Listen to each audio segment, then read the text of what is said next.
The time compass.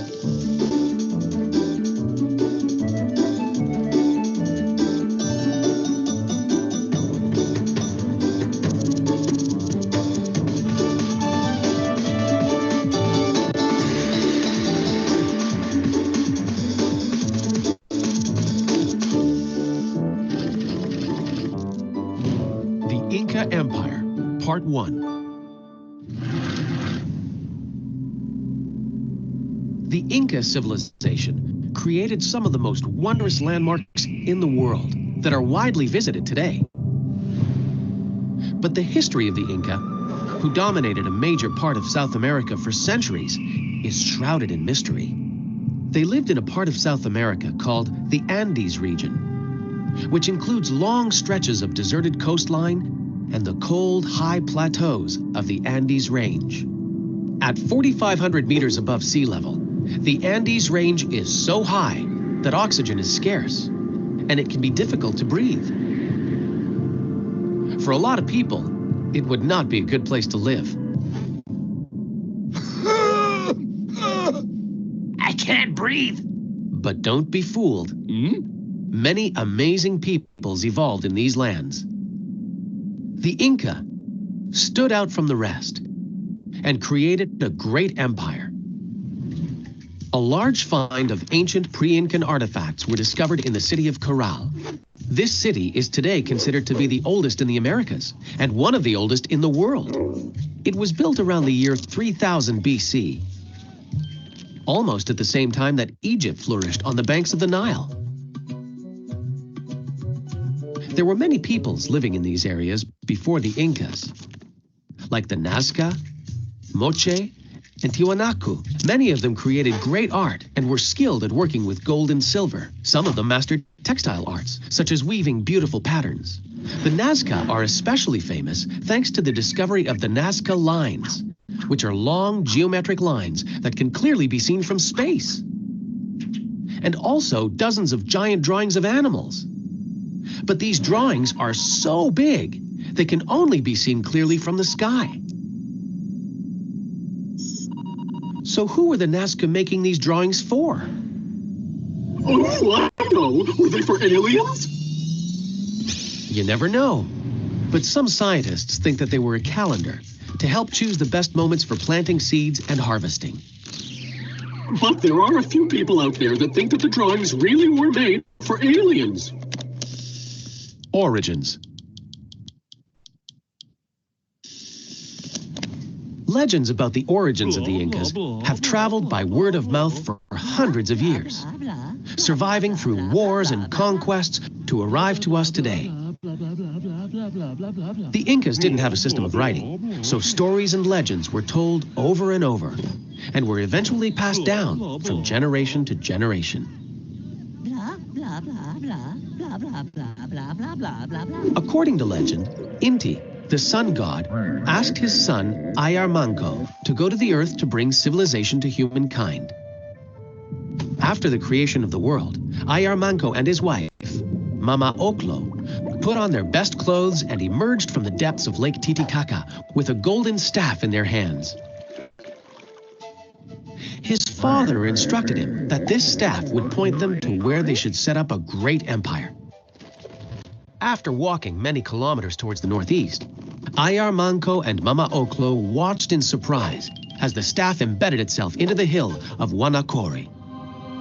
This was the sign they had been looking for, and so it was there that they founded the city of Cusco, which became the center of the Inca Empire and means the navel of the world. Ayar Manco became Manco Capac, the first Incan emperor. He and his wife showed their people how to grow crops, fish, build homes, and a lot more. The Incan emperors were descendants of Manco Capac and were all considered divine because they were related to Manco's father, the sun god Inti. Mountain farming. In the Andes, there were no flat fields where the Incas could grow crops. Instead, they had to tame the steep slopes of the mountains, as one would tame a wild horse. To do this, they developed new ways of planting seeds and this would make them famous. And the winner is El Inca. They didn't win any prizes, but they invented a system of crop terraces called Andines that were really ingenious. They built aqueducts and canals on the mountain slopes, allowing the flow of rain down the mountain to water each field in turn. This was how they were able to grow enough food to develop their great civilization, a civilization that continues to amaze people to this day. Now, if you like French fries, you should thank the Incas, because it was the Incas who first cultivated the potato and introduced it to the world. And not just one kind of potato.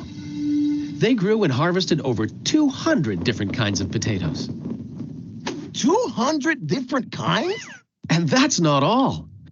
Another major crop for the Inca was corn. It was especially important because the corn cob, or choclo, could be preserved for long periods of time and eaten when other food was scarce.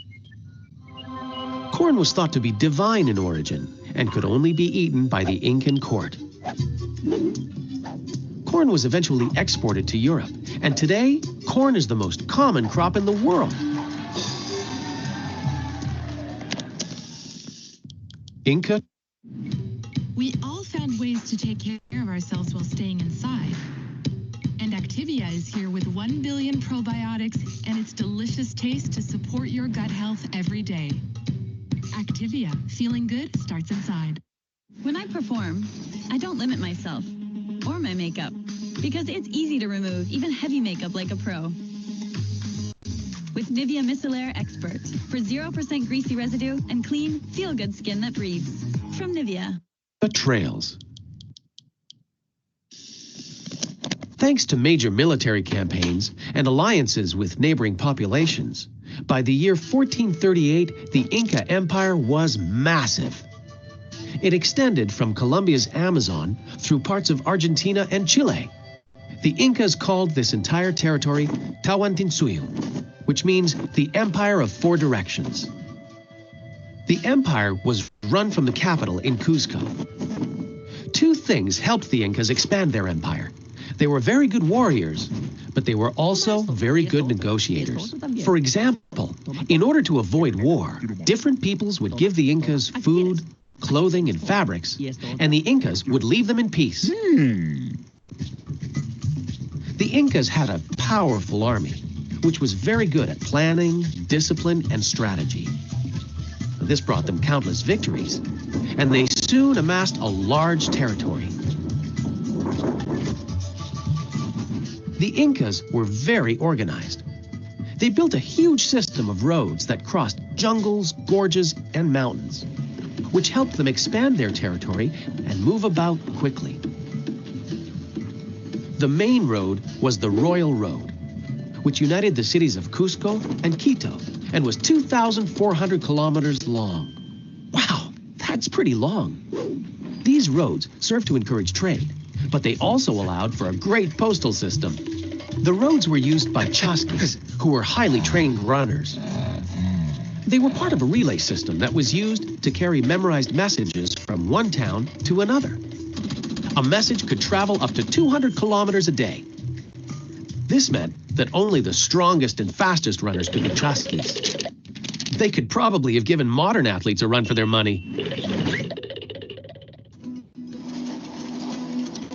Let's dig a little deeper with our time compass and find out what else was going on around the world at that time. What was happening in Constantinople while the Inca Empire was strengthening its power in South America? Well, Constantinople, the capital city of the Byzantine Empire, was being besieged by the Ottoman Turks. In April 1453, the Turkish Sultan Mehmed II set up his tent at the foot of Constantinople's walls with an army that outnumbered all the inhabitants of the city.